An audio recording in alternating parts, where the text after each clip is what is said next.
जय श्री राम मित्रों। आज मैं एक रहस्यमयी चौपाई लेकर आपके सामने प्रस्तुत हूँ। लंका कांड में एक प्रसंग आता है। लक्ष्मण को बाण लग गया है और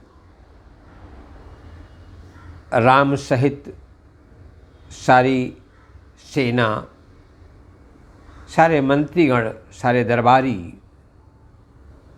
व्याकुल हैं।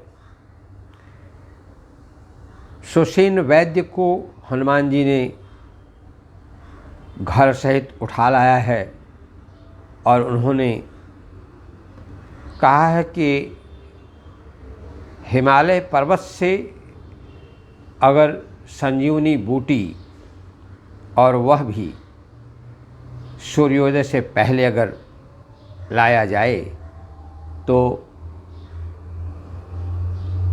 लक्ष्मण जी की जान बच सकती है। हनुमान जी बूटी लेने गए हुए हैं और आधी रात बीत गई है। उस समय वो रुदन कर रहे हैं और रुदन में एक जो चौपाई है उसका अर्थ खोजने और शोध करने पर विविध तरीके से दिखाई पड़ता है। तो क्या है, कैसे है, हम जरा उस पर चर्चा करते हैं। राम आधी रात के बाद कह रहे हैं,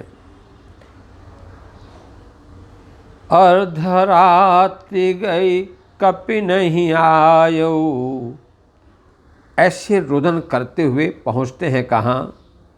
निज जननी के एक कुमारा, तात तासु तुम प्राण आधारा। निज जननी की, जब जननी शब्द लेते हैं तो हमें डाउट होता है, हमें तकलीफ़ होती है। लेकिन जब हम अंदर जाते हैं तो पता चलता है कि लक्ष्मण तो अपनी माँ के दो पुत्र थे, लक्ष्मण और शत्रुघ्न। तो राम ने ऐसा कैसे कर दिया? निज जननी के एक कुमारा। तो इसमें जो विविध विश्लेषण हैं उनको देखने से एक तो यह अवधि में लिखा हुआ है, तो एक अर्थ ये ऊपर आता है कि निज जन नीके, निज जन नीके, नीके सुंदर, अपनी माँ के एक सुंदर पुत्र आप ही हैं। और लक्ष्मण को माना जाता है कि वे शेषनाग के अवतार हैं। तो शेषनाग के अवतार तो वो अकेले ही हैं। तो एक अर्थ वहाँ बनता है। और दूसरा है कि एक कुमारा, कुमारा, मारा शब्द में कु उपसर्ग लगाने से, कु मीन्स दुष्ट, मारा मारने वाला।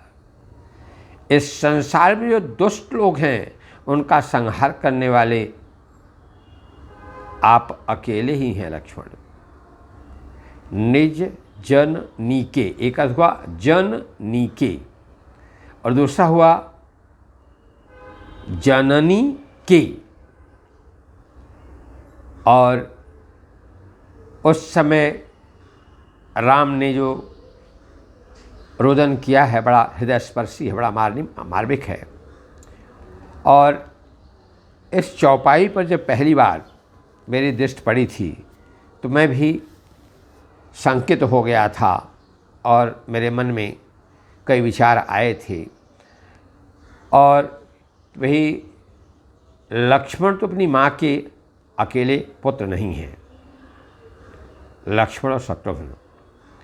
लेकिन जब शोध किया तब मुझे पता चला कि, और कई बार ऐसा होता है जब हम भावों में, वेगों में बहने लगते हैं तो हमारा अंतर्मन तरह तरह से आंदोलित होता है, उद्वेलित होता है। और ऐसे में राम ने जब इस तरह का कथन दिया तो यहाँ तुलसीदास जी के जो कवित्व का दर्शन होता है वह बड़ा ही रहस्यमयी है। तुलसीदास जी जब एक पंक्ति लिखते हैं तो अनेक जो टीकाकार हैं वे अपने अपने ढंग से उसे सजाते हैं। तो मुझे दो अर्थ इसका मिला, दो चीज़ मुझको समझ में आई। एक तो यह है कि जन नीके, नीके अवधि में है सुंदर, और जननी माँ और कुमारा दुष्टों का संहार करने वाले। क्योंकि कुमार जो शादी नहीं हुई है ऐसा तो नहीं था, क्योंकि लक्ष्मण की शादी भी उर्मिला से हो चुकी थी। तो इस प्रकार आज मैंने आपके सामने एक रहस्यमयी रहस्यमयी चौपाई का अर्थ सजाया। आशा है आपको पसंद आएगा। जय श्री राम, जय जय हनुमान। जय श्री राम। मित्रों,